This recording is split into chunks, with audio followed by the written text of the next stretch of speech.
Le changement. Le changement, pourquoi c'est dur? Alors que hier, je vous parlais des profils atypiques et je vous parlais d'un mode du soi qui est adapté à la société. Quand on découvre son profil atypique, quand on se questionne sur son profil atypique, il y a de suite des peurs qui se mettent en place. Il y a des peurs qui se mettent en place parce qu'il y a un changement qui arrive. J'ai vraiment à cœur de vous parler du changement et pourquoi on a peur du changement. Parce que notre cerveau a d'abord besoin de comprendre. Et si on comprend les étapes du changement, alors on sait mieux à quoi s'attendre. On sait mieux à quoi se préparer et surtout, on sait mieux ces petits pas, un pas après l'autre, un jour après l'autre. Où est-ce que j'en suis? Vers quoi je vais? Si je sais où j'en suis et vers quoi je vais, alors je peux construire un escalier et un pas après l'autre, aller vers le changement. Si on décide d'un changement brutal, forcément on a des peurs, on a des doutes, on a de l'angoisse, on peut faire des crises de panique, on peut finalement décider de rester dans sa fameuse zone de confort. Cette zone de confort qui aujourd'hui, que tu te questionnes sur l'atypisme, que tu te questionnes pour changer de job, pour changer de couple, pour déménager, peu importe le changement qui se présente à toi, c'est des gros changements de vie. Et dans ces gros changements de vie, tu t'imagines que tu vas passer de ton état actuel à ton état désiré comme ça. Et au milieu, c'est un gouffre qui se présente. C'est un gouffre. Et je parle souvent à mes coachés de cette histoire de falaise. C'est comme si dans ta zone de confort, là où tu sais, tu as ton job, tu as ta vie familiale, tu as ta maison, ton appartement, tu as les gens que tu connais, les amis, les collègues de boulot. Ça, c'est ta zone de confort. C'est une falaise. Et en fait, à un moment de vie, tu as le droit de vouloir autre chose. Et donc, tu projettes un idéal sur une autre falaise.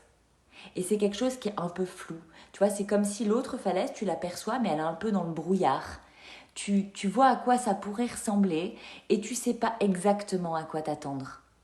Alors pour le coup, tu t'imagines que cette petite phrase, à un moment donné, faut y aller, faut se jeter dans le vide et puis le parachute va se construire en cours de route.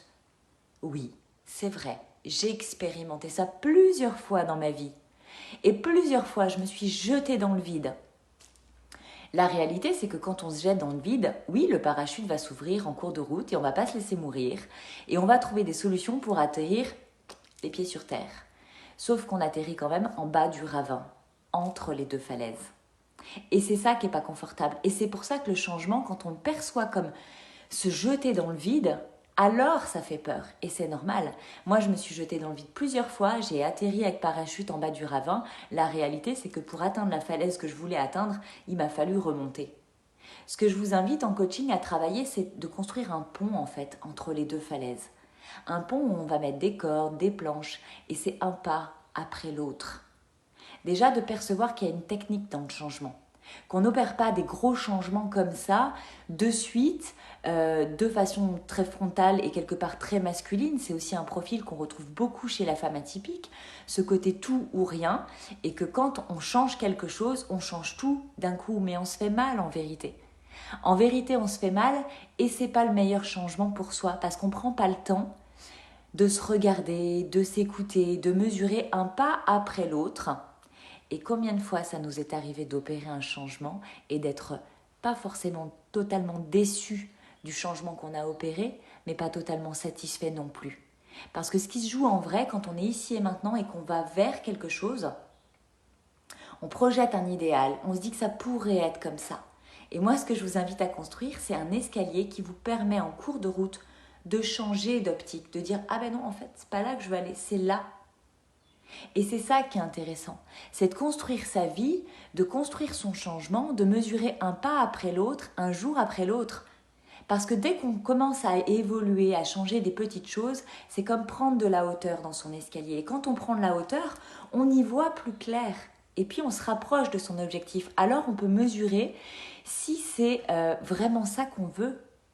Et on peut s'autoriser à changer en cours de route. Moi, j'aime vraiment vous transmettre la technique du changement en sachant que c'est exactement la même chose de changer de brosse à dents que de divorcer, de changer de métier ou de se reconnaître profil atypique. À la vérité, ce qui est difficile, c'est les enjeux. Et donc, dans les enjeux, ça veut dire qu'il y a quelque chose qui va nous coûter quelque chose. Le regard des autres, assumer une nouvelle posture, de nouvelles responsabilités, une nouvelle organisation. Et quel que soit le sujet, ça revient à dire que tu vas devoir changer tes habitudes de vie. Et c'est ça qui perturbe. Parce que souvent, quand on est dans un mal-être, on s'accroche à ses petites habitudes de vie. On s'accroche à son petit univers, on s'accroche à ses petites routines. On essaie de faire des petits biens. Et on se figure que on a déjà du mal à tenir tout ça. Alors si en plus on change, on va tout perdre. Non, à mes côtés, ce que je t'apprends, c'est à être ici et maintenant, à avoir envie d'aller vers quelque chose, à construire ton plan à ton rythme, et on n'a pas tous le même rythme, à bien vérifier tes étapes, à faire des pauses étape par étape, et de voir si effectivement le pas d'après, c'est bien ça que tu veux. Est-ce que le pas que tu t'apprêtes à faire après, c'est bien ça qui va te mener vers ton objectif? Est-ce que c'est vraiment aligné avec qui tu es profondément? Parce que quand tu prends de la hauteur dans ta vie, tu prends aussi de la hauteur vis-à-vis de toi-même. Et c'est intéressant dans le changement d'apprendre à se regarder, à dire ok, je me figurais que, donc je me figurais c'est bien dans la tête, c'est le plan. C'est le plan qu'on fait.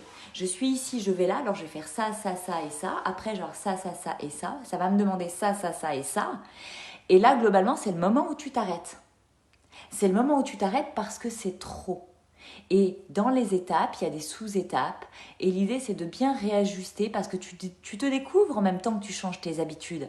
Et dans le parcours Impulse ta vie de femme atypique, les transformations sont énormes. J'ai des femmes qui partagent des choses très simples de la vie auxquelles elles n'étaient plus connectées du tout. Et de se rendre compte que d'être heureux, ça passe d'abord par des toutes petites choses.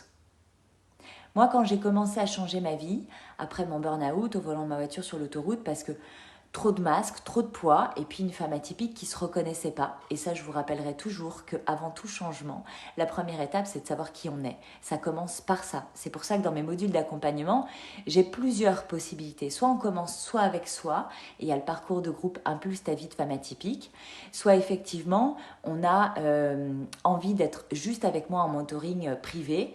Et là, on va aller faire un 360. On va aller faire ta vie, toi, ton job, ton enfance, vraiment tout ton univers pour comprendre dans ta carte globale de vie qu'est-ce qui bug.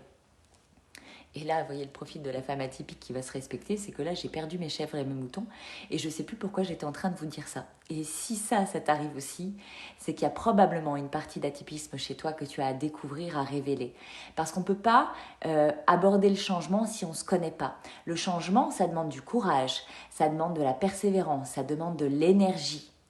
Et tu ne peux pas aborder tout ça sereinement, parce qu'il ne faut pas rêver, hein, tout le monde veut un changement serein, cool, tranquille. Tu ne peux pas aborder tout ça sereinement si tu ne sais pas qui tu es profondément. Parce que quand tu sais qui tu es profondément, tu connais tes besoins fondamentaux, tu sais tes valeurs, tu sais tes compétences, tes appétences, tu sais en quoi tu peux avoir confiance en toi, tu sais écouter ton intuition. Donc tu sais te laisser porter par la vie, tu sais te laisser guider. C'est pour ça que ces étapes-là, elles sont hyper importantes.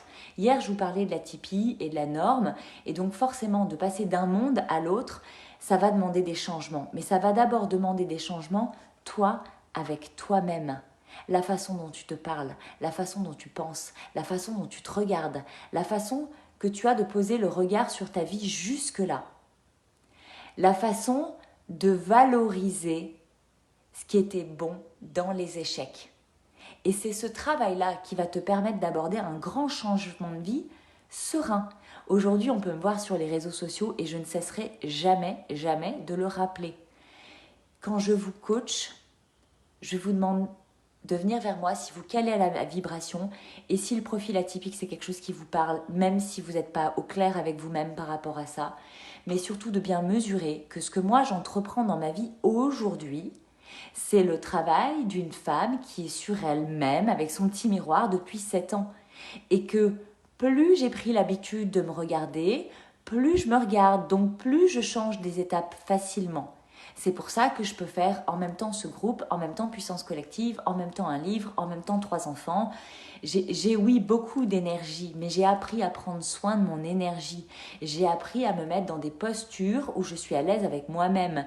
J'ai appris à entreprendre des démarches de vie qui me correspondent, dans lesquelles je me sens bien, qui me font kiffer clairement, qui m'amusent, qui me régalent. Et l'idée d'être coachée par Audrey Prévost, c'est pas de se mettre à être coach, à écrire un livre, à changer de vie, à déménager comme je l'ai fait en 6 semaines alors que je vivais depuis 17 ans dans le département. C'est pas ça. C'est ton changement à toi. C'est ce que tu veux toi pour toi. Et il n'y a pas de petits changements. Il faut d'abord commencer par des toutes petites choses pour pouvoir espérer changer de grandes choses. Donc là, si tu es ici et maintenant que ça va pas bien du tout, que tu te questionnes vraiment sur ton couple, est-ce que tu es encore heureuse? Il n'y a pas de fumée sans feu. Tu l'es peut-être pas totalement et ça dépend pas forcément de ton couple, ça dépend peut-être de toi à l'intérieur de toi-même. Si tu as changé de job plein de fois dans ta vie et que tu sens que c'est pas ok pour toi là où tu en es, et que finalement tu voudrais opérer un nouveau changement, mais que tu en as marre de changer de job à répétition, de faire des switches tous les 6 mois, 2 ans ou 3 ans, que tu aimerais bien te poser, je t'inviterai à te questionner sur ton profil atypique, parce qu'il est bon de comprendre pourquoi tu changes de job au-delà du les valeurs, j'étais pas épanouie, je faisais pas ma place dans l'équipe. Tu as besoin de caler en fait ton environnement avec toi-même. Donc tu as besoin de te connaître. Si tu aspires à créer ton job, à devenir indépendante, à valoriser tes dons, à valoriser tes perceptions du monde, à contribuer, il y a aussi des étapes. Que tu t'apprêtes à te lancer ou que tu sois en création ou lancé depuis 2-3 ans, si c'est pas aligné, si tu sens que ça vibre pas, tu as besoin de te connaître d'abord. Moi, j'aurais jamais pu opérer tout ce que j'ai opéré si je me connaissais pas. Aujourd'hui, je me connais. Dans mes qualités, dans mes défauts, dans mes parts de lumière et dans mes parts d'ombre. Et parce que je me connais, je sais mes points de vigilance à avoir moi vis-à-vis de moi dans chacune de mes décisions. Je sais aussi mes travers de communication. Je sais aussi mes dons particuliers, les compétences sur lesquelles je peux m'appuyer vraiment. Et parce que je me connais, parce que je m'aligne, alors j'ai une vision de plus en plus claire de mon chemin. Et personnellement, plus j'avance, moins je sais où je vais. Et j'ai appris à vivre en incertitude. J'ai appris à saisir les opportunités. J'ai appris parce que j'ai d'abord appris de moi. J'ai appris à regarder les relations que j'expérimentais dans tous les états de ma vie en regardant dans mon petit miroir qu'est-ce que c'est en train de dire chez moi. Parce que l'autre me fait chier. C'est une phrase que j'ai dit mais alors pendant des années, on va être très clair.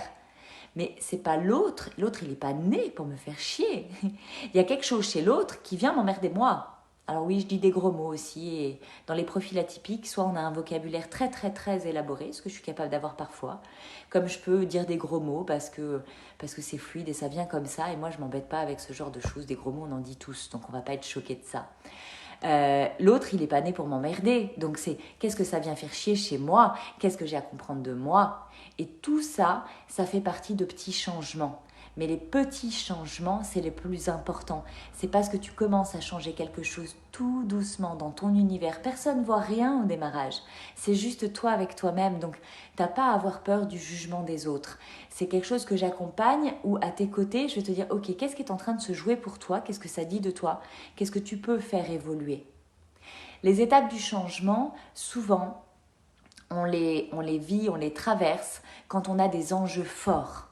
On va être choc, d'abord, dans la première étape. On va être dans cette première étape. Ensuite, choc, déni, colère, tristesse, acceptation, une zone de vide d'abord. Acceptation, renouveau. Ça fait une courbe comme un U, comme ça. Et donc, choc, déni, colère, tristesse, marchandage. C'est la zone où tu veux pas de vide. Mais pour lâcher tes anciennes habitudes, il faut bien aborder une part de vide. Quand tu lâches ce que tu as toujours eu l'habitude de faire jusque-là, il faut juste lâcher, faire le vide, et alors à ce moment-là, accueillir le changement, construire ton plan, remplacer ce que tu ne veux plus être, ce que tu ne veux plus faire, ce que tu ne veux plus vivre, ce que tu ne veux plus expérimenter, par une nouvelle habitude qui va changer les choses. Ma petite phrase préférée, c'est « change quelque chose pour que quelque chose change ». Parce que si toi, tu changes rien, il n'y a rien qui va changer. Tu peux changer de couple, tu peux changer de job, tu peux changer d'amis, mais ce n'est pas les autres qui vont créer ton contexte favorable. C'est ce que toi, tu vas mettre en place, toi, avec toi-même, pour changer tes relations, pour changer ton univers.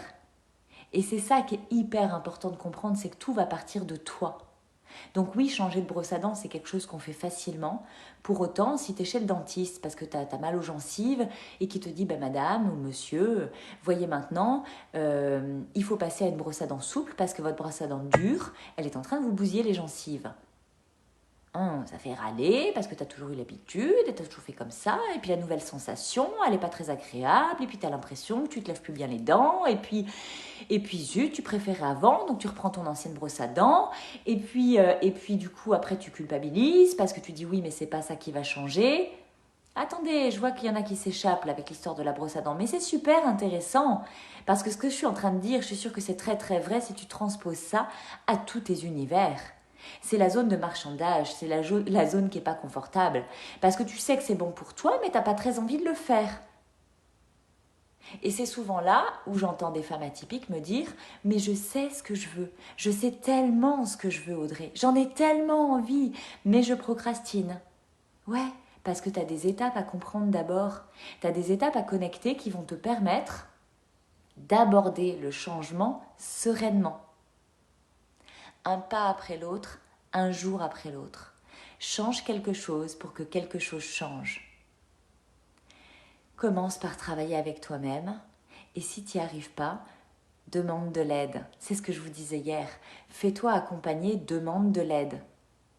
Sentez-vous libre de me faire un message dessous cette vidéo. Sentez-vous libre. Ah, je vois les copines, Patricia, Cécilia, on se retrouve juste après dans Puissance Collective et dans Impulse ta vie de femmes atypiques. C'est des femmes qui sont engagées, qui se sont choisies. Ça fait partie des programmes que je propose dans lesquels on opère à des grandes transformations et où j'accompagne ce changement. Et pour celles qui veulent commencer un tout petit peu, il y a plein d'autres choses que je peux vous proposer. Il y en a hier plein qui ont connecté avec le bilan et je suis ravie de vous rencontrer. Je suis ravie de venir répondre à vos questions parce que vous allez avoir un live avec une thématique différente par jour cette semaine. Et donc pour toutes celles qui prennent les bilans maintenant, vous vous sentirez libre de me poser des questions sur toutes les capsules, sur tout ce qui vous a interpellé, sur tout ce que vous avez besoin de comprendre vous avec vous-même. Et celles qui ont envie de rejoindre la masterclass de lundi prochain, lundi 3 à 12h30, je vais vous communiquer le lien Zoom dans ce groupe et vous pouvez bien sûr le partager, vous pouvez bien sûr inviter des gens. Mais n'hésitez pas à me poser vos questions, n'hésitez pas à me dire ce qui est dur pour vous, ce que vous ne comprenez pas, que je puisse moi voir comment je peux vous aider, avec quels mots je peux vous aider. Parce que ton contexte, ta situation diffère de celle de toutes les autres personnes qui sont dans ce groupe et de toutes les personnes qui t'entourent. On n'a pas eu la même éducation, on n'a pas eu les mêmes expériences de vie. On n'est pas dans la même situation familiale, avec ou sans enfants, avec ou sans travail.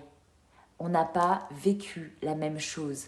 Et moi, pour t'aider toi, j'ai besoin de te connaître, j'ai besoin de faire du sur-mesure. Sinon, je ne peux rien faire. Je ne vais pas te vendre des grandes notions. Oui, je pourrais découper les étapes du changement, les process que j'ai mis en place. Ça a fonctionné pour moi parce que je me suis créé les outils, je me suis créé les étapes. Et j'ai compris que c'était en faisant ça que je changeais mes toutes petites choses. J'ai su créer et ça fait partie de mes compétences. Je suis une créatrice de liens et d'idées. Je suis plus qu'une coach. Et moi, je vais créer des outils, des techniques, des questions, des petits travails d'interséance qui sont adaptés à ce qui se joue pour toi.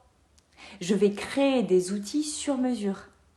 Alors, si tu as envie de venir dans ma vibration, fais-moi juste un message, dis-moi ce qui se joue pour toi et comment je peux t'aider.